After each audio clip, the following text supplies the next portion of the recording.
শেষ নয়। আপনাকে প্রয়োজন হলে সব ত্যাগ করতে হবে। 1 মাস হোক, 2 মাস হোক, 4 মাস হোক, 5 মাস হোক, 1 বছর হোক, পশ্চিম বাংলার নাগরিক আমরা, পশ্চিম বাংলার রাজধানী কলিকাতার বুকে প্রয়োজন হলে 50 লক্ষ যুবক ছেলে, স্ত্রী, পরিবার, সন্তান, গ্রামবাসী ছেড়ে দিয়ে কলিকাতাকে 1-2-3 মাস 1 বছরের জন্য প্রয়োজন হলো দখল করে রাখবো রাখিয়েছে। আন্দোলনে কে বলে? আন্দোলনে কে বলে? লোক জড়ো করে ফটো তুলিয়ে নেতাকে বলবো না এত আমার দিকে আছে, 2-10 কোটি দাও, তোমার গুণটা গিয়ে দেবো। ও ছেলে আব্বাস সিদ্দিকী নয়। আমি পরের গুণ গাইতে যাবো, কারণ আমার ঘরেই তো আল্লাহ তাআলা নেতা পাঠিয়েছে। এই জানেন না নওশাদ সিদ্দিকীকে? ও তোমার ঘরে কথা বুঝছেন না, বোঝেন না? তো এই জন্য বলি এটা আমার ধর্মীয় পাঠ।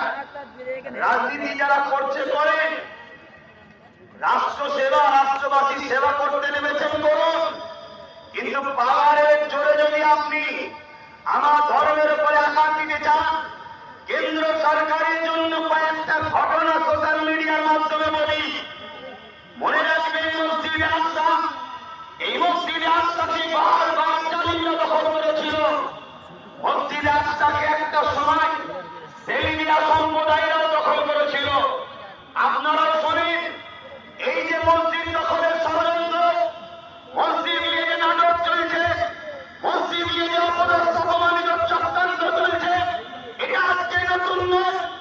এর আগে ভারতীয় আন্দোলনের সময় তো হয়েছিল, কিন্তু আমি একজন ঐতিহাসিক মহানায়কের ইতিহাস আপনাদের শুনে এবং সোশ্যাল মিডিয়ার মাধ্যমে আমার দেশের কেন্দ্রীয় হুকুমত মোদী সরকারকে সজাগ করে দিই, আগুন নিয়ে খেলা করবেন না। অনেক দলিত মেরেছে, অনেক আদিবাসী মেরেছে, আজও মণিপুরে আদিবাসী সম্প্রদায়কে পুড়িয়ে পুড়িয়ে মারছে, আজও বিভিন্ন জায়গায় ট্রেনের পাশে হকারে নিরীহ মুসলমানদেরকে মারছে। আমরা সব বরদাস্ত করে নিয়েছি, কিন্তু আমার মসজিদে একটা ইটের আছে, আমরা বুকের টাকা দিতে রাজি আছি, কিন্তু আপনার অন্যায় মেনে নিতে রাজি নই আমরা। মনে রাখবেন, বাবরি মসজিদ আমাদের চলে গেছে, তখন আমরা ছোট ছিলাম, আর বাবরি মসজিদ যায়নি বাপ, খারাপ লেবেন না। আমি বললাম মানুষটা ছোট হয়ে গেছি, গুরুত্ব দেবেন আমার বাপ জানেরা। বাবরি মসজিদ আমাদের যায়নি, বাবরি মসজিদকে একদল মুনাফিকরা বিক্রি করেছে। আমার এই সমাজের একদল মুনাফিক, আল্লাহর নবী ভবিষ্যৎবাণী করে গেছিলেন কি, আখরি জামানায় আসমানের নিচে জমিনের উপরে সব থেকে নিকৃষ্ট হবে একদল উলামারা। আমি সমস্ত উলামা বলবো না, কেন আজকে উলামাদের জন্যই এই জনসভা। আমার আগে মাস্টার সাহেব বলছিলেন না, উলামারাই আন্দোলন শেখায়, তারপরে 10 বছর পর বুদ্ধিজীবীদের ঘুম ভাঙে। উলামারা আল্লাহর আরশের পর্যন্ত খবর রাখে। উলামাদের সঙ্গে কেউ কখনো পাল্লা দিয়ে পারবে না, এবং দেশ স্বাধীনতার অবদানে সব থেকে বেশি উলামাদের হাত আছে। কিন্তু রাসূলুল্লাহর এই হাদিস আমাদের মাথায় রাখতে হবে, একদল উলামা আখিরি জামানায় জমিনের উপরে আসমানের নিচে সব থেকে নিকৃষ্ট হবে। আজকে সেই সকল মানুষের মধ্যে একদল মানুষ আমার বাবরি মসজিদকে বিক্রি করেছে। কিন্তু আজ আলোচনার মাধ্যমে এটাও জানাই, আপনারা বলুন, আমাদের সম্পদ, আমাদের মসজিদ বাবরি ওই জায়গাতেই ফিরিয়ে পাওয়া দরকার আছে না নাই? আওয়াজ বলুন, দরকার আছে না নাই? আমি আপনাকে কথা দিয়ে যাচ্ছি, যদি আপনারা ভুল রাস্তা, রং রোড ছেড়ে দিয়ে নিজের মেন রোডে ফিরে আসতে পারেন, সেদিন বেশি দিন নয় যে খালি বাবরি ছিল, ইনশাআল্লাহ ওই খালি বাবরি তার জায়গায় নতুন রূপে আবার সেজে উঠবে ইনশাআল্লাহ, কথা দিয়ে গেলাম। এইটাকে নিয়ে কিছু মিডিয়া বন্ধু হয়তো বলতে পারে, তাহলে বাবরি মসজিদ করার জন্য তাহলে রাম মন্দির ভাঙবেন নাকি?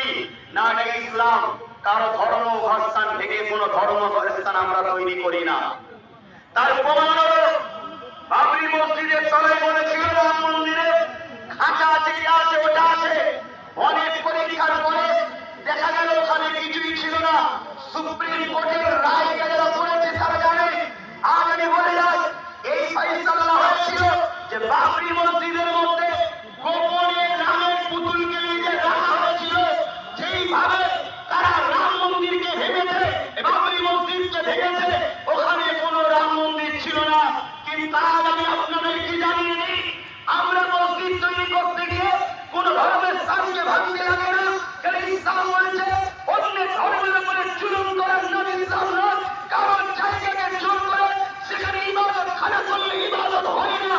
কিন্তু আপনি ভাবতে পারেন ওইখানে তো রাম মন্দির আছে, আপনি বাবরি মসজিদ তৈরি করার কথা বললেন, তাহলে কি করে? তাই আজ আপনাদের চোখ খুলে দিতে চান, বিশেষ করে